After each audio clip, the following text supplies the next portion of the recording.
Hello there guys, it's Stephen here back with another video. How are you all doing? I'm a little bit under the weather today, but I'm going to crack on anyway and stick to this one video every day for the next month. I'm really trying to stick to this, so hopefully this video is fun and informative. If you haven't already as well, go check out, well, probably after this video, the vlog I made at the Bristol City game last night, the 2-1 victory. I was with two very familiar faces, Mr. Paul Walsh and Mr. Walter Smith from Blue Horizon TV. For all those quickly asking about Blue Horizon TV, and there seems to be a comment every single day, I'll quickly summarise it up.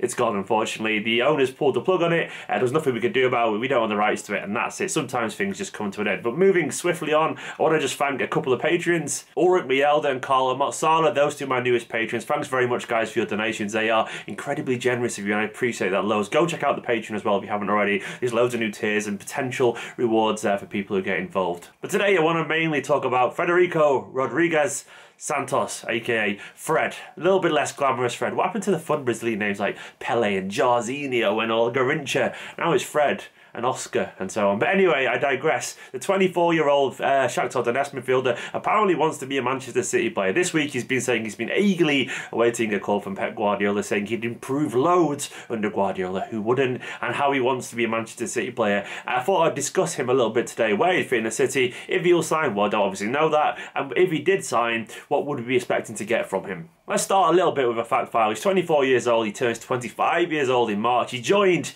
Shakhtar Donetsk from the Brazilian league about 4 or 5 years ago, I think it was 2013, and he's been a key player for the Ukrainian side for the past 5 seasons. In his 5th season now, and he's a regular player there. He tends to play a little bit ahead of the holding midfielder as a number 8. He's actually number 8 for them in terms of his shirt number, and he's a fantastic little player. Now, obviously, he's had that kind of cold winter development over in Ukraine, which tends to treat Brazilian players pretty well. Obviously, Shakhtar have a pretty good reputation of taking people like Fernandinho or Willian, these players from the South American continent, put them in Eastern Europe and these horrible kind of cold, horrible atmospheres, and they adapt to European life pretty well. Shakhtar have had some wonderful little players over the year. Now, maybe this could be another one that would join Manchester City. Now, a lot of people are thinking, where would he actually fit in? And you can look at our midfield and paper think it looks quite strong, but then you think Yaya Toure is very old. He's incredibly old. Granddad, Uncle Yaya, as they call him. Fernandinho, even though he's playing very well, he looks about 25 again, he's actually 33 in May. And David Silva is 32 now as well.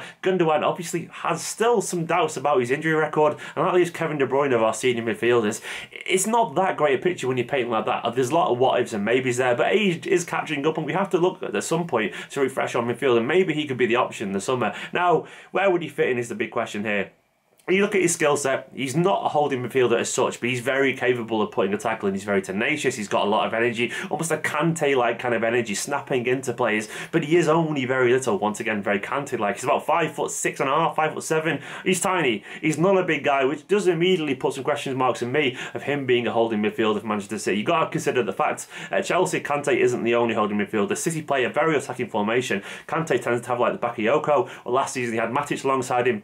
He might have Drinkwater alongside him. City played 2 attacking midfielders ahead of our holding man. That isn't the norm for most Premier League teams, but that's how we do. We forget that Guardiola does things that most teams simply don't. So I do worry a little bit about his physicality there, but there's absolutely no doubting his quality as a footballer.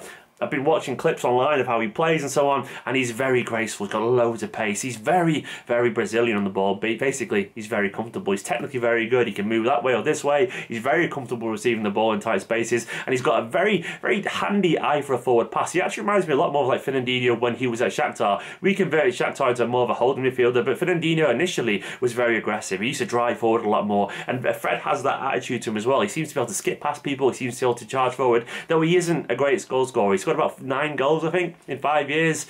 Shakhtar, maybe we don't need him to do that. It doesn't really matter, but obviously it shows he hasn't got an instinct to get forward and score goals. I mean, Pep loves taking an unfinished product and taking them to greater heights, and Fred does very much fit that role. Now, obviously people like Julian Weigl linked as well. Someone like him, he's got a lot more physicality. He's a big lad, he's strong, he's huge. He's obviously playing in a highly competitive league compared to the Ukrainian league. I know the German league isn't the most competitive, but it's definitely a level above the Ukrainian one. And some say he'd be a perfect fit for a Guardiola team. given his ball retention, given his ability to control games. Though I'd argue that both of these players, Fred and Julian Weigl, are nowhere near as good defensively as Fernandinho. For me, I want to make sure that whether we get to place Fernandinho in the future can do what Fernandinho can now. He's almost one of a kind these days. I think it's pretty obvious when he doesn't play. Look at the League Cup games, for example, that we miss Fernandinho more than anyone at the moment. He is that barrier in front of the defence. He's that man sweeping up. He's that man dropping in between the defenders. He's got a little bit of strength to him. He's got a little bit of pace about him. He's a leader. He's mature. He's very composed. And I want to make sure that whenever we replace it,